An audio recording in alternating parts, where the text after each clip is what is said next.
Hi అండి, నమస్తే. నేను మీ శిరీష. వెల్కమ్ టు ఎలినాట్ రిచ్లు. ఈరోజు మన ఛానల్లో బిస్కెట్స్ అండి.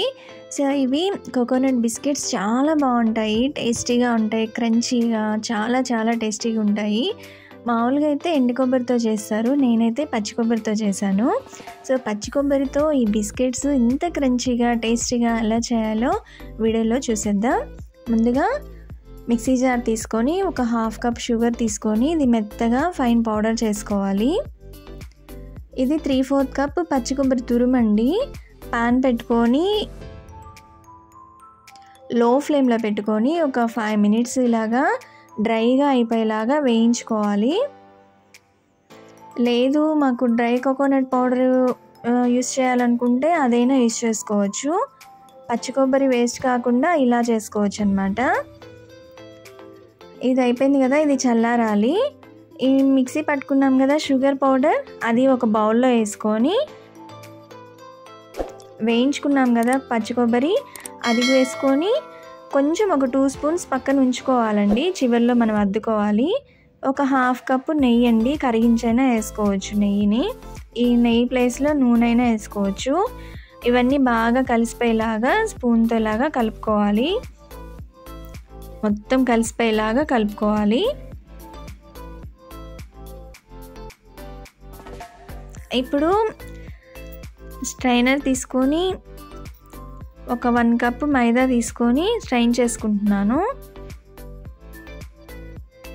అది కూడా వేసుకొని బాగా చపాతీ పిండి ఎలా అయితే స్మూత్గా ఉంటుందో అలాగా కలుపుకోవాలి.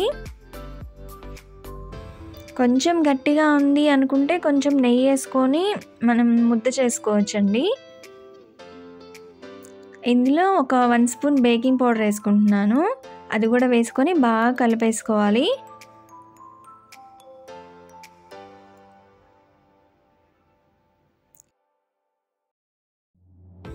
ఒక ప్లేట్కి నెయ్యి అప్లై చేసేసి మైదా పిండి వేసి మొత్తం ప్లేట్ అంతా వచ్చేలాగా చల్లుకోవాలి.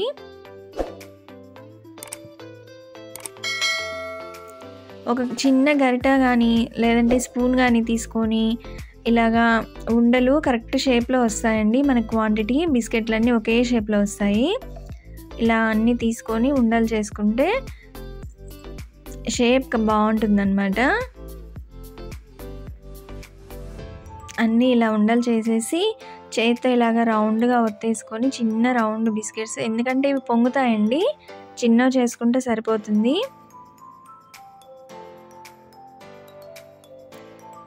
దీనిపైన మనం కొంచెం ఒక 2 స్పూన్స్ ఉంచిపెట్టాం కదా కొబ్బరి, అది పైన అద్దుకొని ఇలాగా ప్లేట్లో పెట్టేసుకోవడమే. అన్నీ ఇలానే చేసేస్తున్నాను.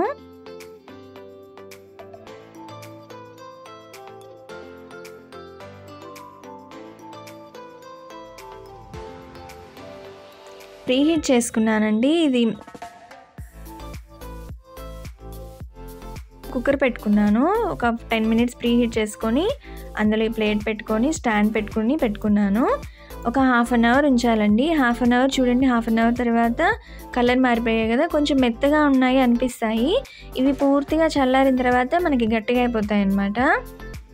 తీసేసి పక్కన ఒక పూర్తిగా చల్లారిపోయేలాగా ఉంచేయాలి.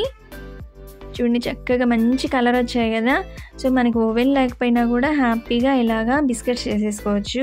కొబ్బరి మిగిలిపోతే పచ్చళ్ళు అవే కాదండి, ఇలా బిస్కెట్స్ కూడా హ్యాపీగా మనం ఇంట్లో చేసేసుకోవచ్చు. చాలా బాగుంటాయి. ఎంత టేస్టీగా ఉంటాయంటే ఎంత కమ్మగా ఉంటాయన్నమాట. మీకు మీ ఇంట్లో వాళ్ళ నుంచి మంచి కాంప్లిమెంట్ వస్తుందన్నమాట, అంత బాగుంటాయి. రెడీ అయిపోయాయండి కొబ్బరి biscuits. Emmy crunchy tasty biscuits చాలా బాగుంటాయి. సో మీరు కూడా ట్రై చేసి ఎలా వచ్చిందో కామెంట్ కూడా చేయండి. వీడియో నచ్చితే లైక్ చేయండి, షేర్ చేయండి, సబ్స్క్రైబ్ మాత్రం మర్చిపోవద్దండి. కొత్తగా చూసేవాళ్ళు పక్కన బెల్ బటన్ ఉంటుందండి, అది నొక్కడం మర్చిపోవద్దు. Thank you for watching.